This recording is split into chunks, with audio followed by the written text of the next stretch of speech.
Greetings, fellow classic TV fans! Lost in Space began as a dramatic sci-fi adventure series, but after the first season it gradually took to the hyper-colored camp craze of the 1960s, and a Season 3 episode titled The Promised Planet was no exception. Tricked into thinking they've reached their final destination of Alpha Centauri, the Robinsons land on a planet run by well-behaved teenagers? Actually, they were just well-disguised, blue-skinned aliens trapped in their adolescence, led by the evil Bartholomew and his second-in-command Edgar, who was played by Keith Taylor. You may remember him from roles on Leave It to Beaver, My Three Sons, and Star Trek. The diabolical aliens plot to abduct Will and Penny with the hopes that a blood transfusion will help them age. Wait, they want to age? All I want to do is be able to shave, see? And upon discovering their evil plan, Dr. Smith gets threatened into playing along. While the Promised Planet was not as historically memorable as, say, the Great Vegetable Rebellion, Smith, as a dancing space hippie, was definitely a camped-out classic.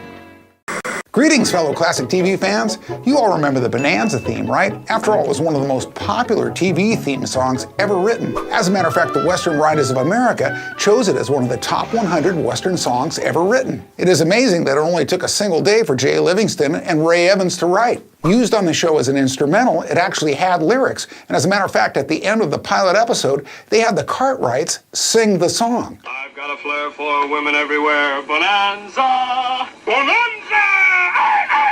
Well, 3 out of the 4 Cartwrights, as a matter of fact, one of them held out, and that was Pernell Roberts, the only pro singer of them all. Maybe he foresaw that the producers weren't going to use it because it was way too campy for the show. Bonanza! Bonanza! However, the song did hold its own and was remade by some notable artists. For example, Nelson Riddle, Lauren Green did his own version, and Johnny Cash, who rewrote the lyrics but still mentioned the Cartwrights and the Ponderosa. Greetings, fellow classic TV fans!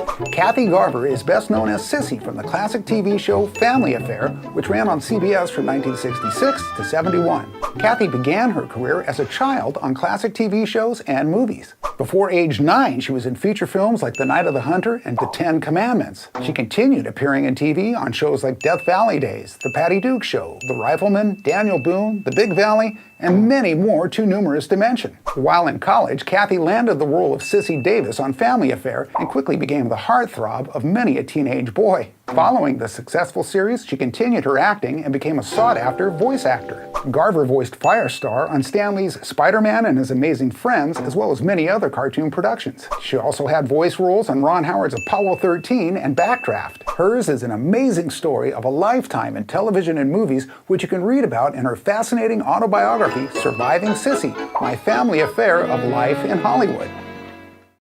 Greetings, fellow classic TV fans! Have you ever heard of the voice actor Paul Frees? Well, if you haven't heard of him, you most likely have heard him. With literally hundreds of voice acting credits, Paul was known in the business as the man of 1,000 voices. Boris Badenoff from the Rocky and Bullwinkle Show was just one of his many memorable characters. He would sometimes appear in live-action films as either a radio or TV host. How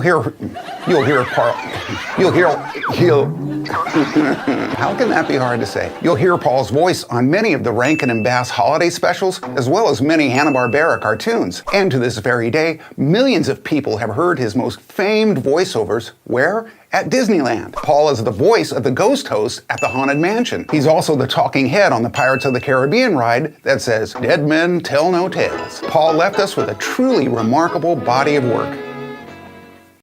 Greetings, fellow classic TV fans! A popular action-adventure TV show hit the NBC airways from 1964 to 1970. It was initially developed by 20th Century Fox as a continuation of the successful Disney miniseries Davy Crockett. But Disney wouldn't sell the rights, so they had to go with an alternative yet similar character, Daniel Boone. So similar, in fact, that they employed the same lead actor, the legendary Fess Parker, complete with raccoon hat, to play the part. With his wife Rebecca, played by Patricia Blair, Daniel Boone also had some memorable co-star sidekicks. There was Albert Selmy, Ed Ames, and Jimmy Dean, I love sausage, played Josh Clements in seasons 3 through 6. After making a successful transition from pro football, Rosie Greer co-starred in season 6. So even though the producers didn't get their Davy Crockett show, Daniel Boone was a huge success, running 6 seasons for 165 episodes. And I guess this proves that classic TV frontiersmen are apparently interchangeable.